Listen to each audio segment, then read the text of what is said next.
یہ تصویر جو ہے اس میں آپ کو ایک صاحب نظر آ رہے ہیں، سرد رات ہے اور انہوں نے گرم ٹوپی پہن رکھی ہے، کمبل اوڑھا ہوا ہے اور بیک گراؤنڈ میں سڑک نظر آ رہی ہے. لگتا یہ ہے کہ وہ سڑک پر چہل قدمی بھی کر رہے ہیں. تو یہ صاحب جو ہیں اگر آپ ان کو پہچاننے کی کوشش کریں تو یہ ہیں جی سلمان اکرم راجہ صاحب. میں نے تو ان کو پہچان لیا، آپ نے بھی پہچان لیا ہوگا. تو یہ سلمان اکرم راجہ صاحب سرد رات میں گرم ٹوپی پہن کر اور سردی سے بچنے کے لیے کمبل اوڑھ کر کہاں جا کے بیٹھے رہتے ہیں، یہ ان سے آج ہم اپنے اسٹوڈیو میں بیٹھ کے پوچھیں گے. بہت بہت شکریہ سلمان صاحب. برا نہ منائیے گا، میں نے یہ تصویر دکھائی ہے اور اس طریقے سے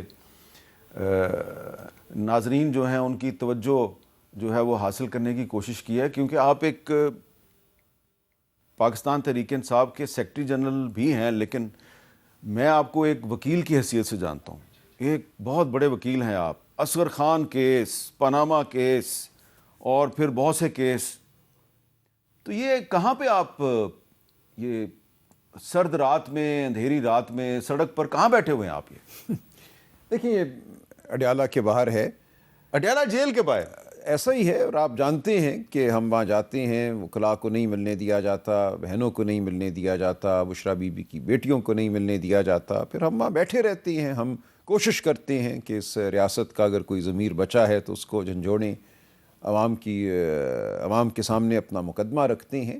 دیکھیں یہ میں سمجھتا ہوں آج پاکستان سے محبت کرنے والے ہر ذی شعور کی یہی حالت ہے. ہم سب ایک طرح سڑک کے کنارے بیٹھے ہوئے ہیں. ٹھیک ہے جسمانی طور پہ کوئی سرد رات باہر نہ گزارے، لیکن جو اس وقت روحانی کیفیت ہے ہم سب کی وہ یہی ہے کہ یہ کیا ہو گیا. یہ جو جبر کا عالم ہے، جو جھوٹ کا عالم ہے، جو فریب ہے، جو ووٹ کو چرانے کا عمل ہے، اس عمل کے اوپر ایک ناپائیدار عمارت کھڑی کرنے کا عمل ہے اور اس کو پاکستان کی ترقی سمجھنا. یہ ایک ایسی خوفناک صورتحال ہے جو نہ صرف یہ کہ پائیدار نہیں، اس کے نتائج بہت برے ہوں گے. اور ہمیشہ پاکستان کی تاریخ میں آپ جانتے ہیں ایسا ہی ہوا ہے. اب جب یہ صورت ہو تو کس طرح آپ اور میں دبک کر کسی گرم کمرے میں بیٹھ سکتے ہیں اور دانشوری جھاڑ سکتے ہیں؟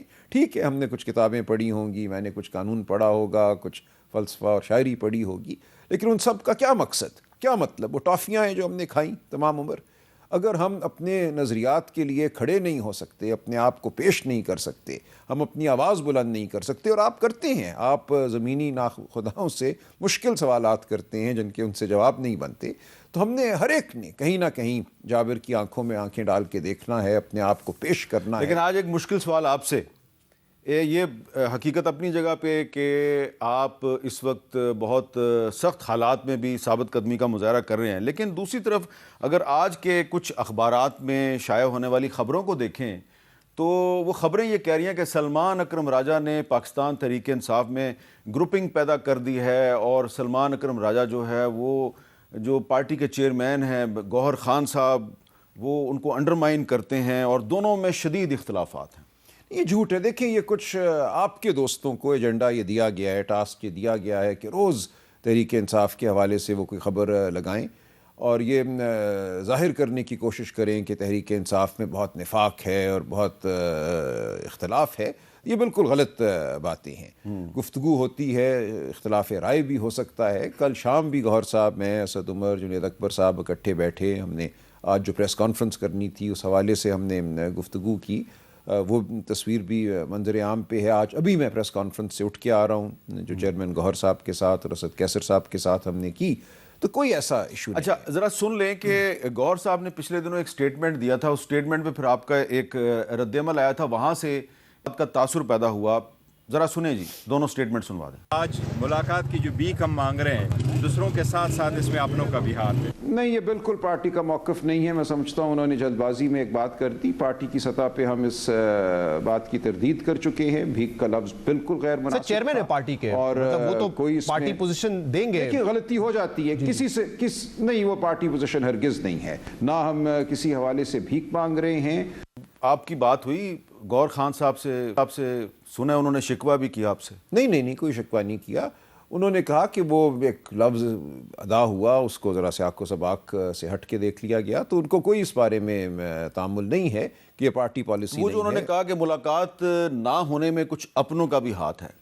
دیکھیے وہ بھی میں نے ان سے پوچھا، وہ بھی کچھ بات انہوں نے مبہم کی، لیکن دیکھیے ہو جاتے ہیں، میں نے کہا نا جلد بازی میں کوئی بات ہو جاتی ہے، سوال آیا آپ نے کوئی بات کر دی، لیکن اس حوالے سے کوئی ان کو گلا شکوہ نہیں ہے. ہم اکٹھے کئی دفعہ اس کے بعد بیٹھے ہیں، گفتگو ہوئی ہے. اچھا اب کیا ایسی کوئی بات نہیں. اب کیا صورتحال ہے؟ آپ 8 فروری کیا جو آپ کی پہیہ جام ہڑتال کی کال ہے اس کے لیے تیاری کر رہے ہیں، یا بعض اطلاعات کے مطابق 12 جنوری کو تحریک انصاف اور حکومت کے درمیان مذاکرات شروع ہونے والے ہیں؟ نہیں، مجھے کسی مذاکراتی عمل کے شروع ہونے کی کوئی اطلاع خبر نہیں ہے میری نظر. ذرا میں آپ کو ایک منسٹر صاحب کا سٹیٹمنٹ سنوا دیتا ہوں جی. طارق فضل چودھری صاحب نے 12 جنوری کی کیا بات کی ہے، ذرا سنوا دیں. 12 جنوری کو قومی اسمبلی کا اجلاس ہو رہا ہے. آپ اپنی مذاکرات کے حوالے سے ایک سنجیدہ تجاویز مرتب کر لیں.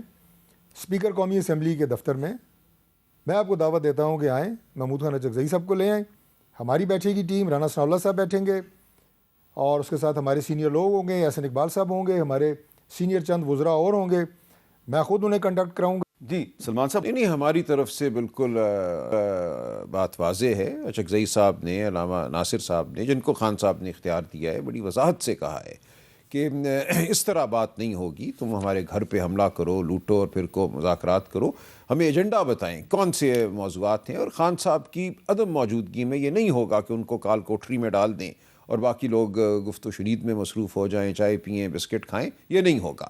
جنوری 2025 میں، دسمبر 2024 میں آپ کو یاد ہوگا ہماری 5 نشستیں ہوئی تھیں، اس وفد کا میں بھی حصہ تھا، تو کچھ بھی اس کا فائدہ نہیں تھا. ہم نے یہی کہا تھا تب بھی کہ عمران خان صاحب سے ہمیں ملنے دو، اس عمل میں ان کو شامل کرو. کہا گیا کہ پوچھ کر بتائیں گے، پھر کہا نہیں، اجازت نہیں ملی. ہم نے کہا 9 مئی اور 26 نومبر کے حوالے سے تحقیقاتی کمیشن بناؤ، عدالتی کمیشن بنا دو، کہا پوچھ کر بتائیں گے، اجازت نہیں ملی. اسی دوران حامد رضا کے گھر اور مدرسے پہ حملہ ہوا. تو یہ تمام جو عمل ہے یہ ہمیں بے معنی نظر آتا ہے. اس کا مقصد صرف یہ نظر آتا ہے کہ 8 فروری 2024 کا جو سانحہ ہے، جو پاکستان کے عوام کے ووٹ پر حملہ ہوا، اس کو بھلا دیا جائے، اس پہ مٹی ڈالو، آگے چلو. یہ ایسا نہیں ہوگا. ایک بے بنیاد جو صورتحال ہے اس کو آپ دوام دینا چاہتے ہیں اس عمل کے ذریعے، خاص اس کو آپ مذاکرات کہیں یا کچھ اور کہیں، مفاہمت کہیں، ایسا نہیں ہوگا. پاکستان کی عوام اس جھوٹ کو قبول نہیں کرے گی. سلمان صاحب، محمود خان اچکزئی صاحب جن کو تحریک انصاف نے لیڈر آف دی اپوزیشن کے لیے نامزد کیا ہوا ہے، وہ کہتے ہیں جی حکومت مذاکرات کرے، اور وہ کہتے ہیں نواز شریف صاحب اس میں رول پلے کریں. لیکن علیمہ خان صاحبہ کہتی ہیں کہ جو لوگ مذاکرات کی بات کر رہے ہیں وہ بزدل ہیں. تو یہ جو دونوں اوپینینز میں اتنا فرق ہے، اس کا آپ کو نقصان نہیں ہو رہا؟ نہیں، اتنا فرق نہیں ہے. دیکھیں منگل جو گزرا ہے، اس شام اڈیالہ جیل کے باہر اچکزئی صاحب بھی موجود تھے، علیمہ بی بی بھی موجود تھیں. اکٹھے انہوں نے وہاں گفتگو کی صحافی بھائیوں سے، بہنوں سے. تو کوئی فرق مجھے نظر نہیں آیا. دونوں ایک ہی بات کہہ رہے ہیں. دونوں کہہ رہے ہیں کہ گفتگو بامانی تب ہوگی جب اس جو رعونت کا شکار طاقتیں ہیں وہ اپنی رعونت سے باہر آئیں گی، جب ان کو نظر آئے گا کہ پاکستان کی عوام اب بیزار ہے ان سے، پاکستان کی عوام اس تمام نظام سے بیزار ہے جو غریب کش ہے، جو ایک ایسی سمت چل رہا ہے جس کی وجہ سے نہ لوگوں کو روزگار مل رہی ہے، نہ صحت مل رہی ہے، نہ تعلیم مل رہی ہے. تو یہ ہمیں اپنی بیزاری کا اظہار کرنا ہے. بالکل اچکزئی صاحب واضح ہیں. آج اسی لیے وہ لاہور گئے ہیں جی ٹی روڈ کے ذریعے. رستے میں مجھے ابھی اطلاعات آ رہی ہیں بہت بدسلوکی ہو رہی ہے، لوگوں کو گرفتار کیا جا رہا ہے. لاہور شہر میں ہمارے ایک عزیز جاں بحق ہو گئے ہیں، شہید ہو گئے ہیں. تو یہ سب کچھ ہو رہا ہے. اس ماحول میں کیا گفتگو ہو سکتی ہے جب آپ تھوڑی سی سیاسی سپیس دینے کو تیار نہیں ہیں؟ آپ 2 معتبر حضرات کو اسلام آباد سے لاہور تک کے سفر میں آپ رکھنا ڈال رہے ہیں. لاہور شہر میں آپ نے قیامت برپا کی ہوئی ہے اور آپ کہتے ہیں بیٹھ کے مذاکرات کرو. تو مذاکرات قبرستان میں نہیں ہوتے، مذاکرات جیل میں نہیں ہوتے. مذاکرات کے لیے کچھ سپیس چاہیے، کھلی فضا چاہیے.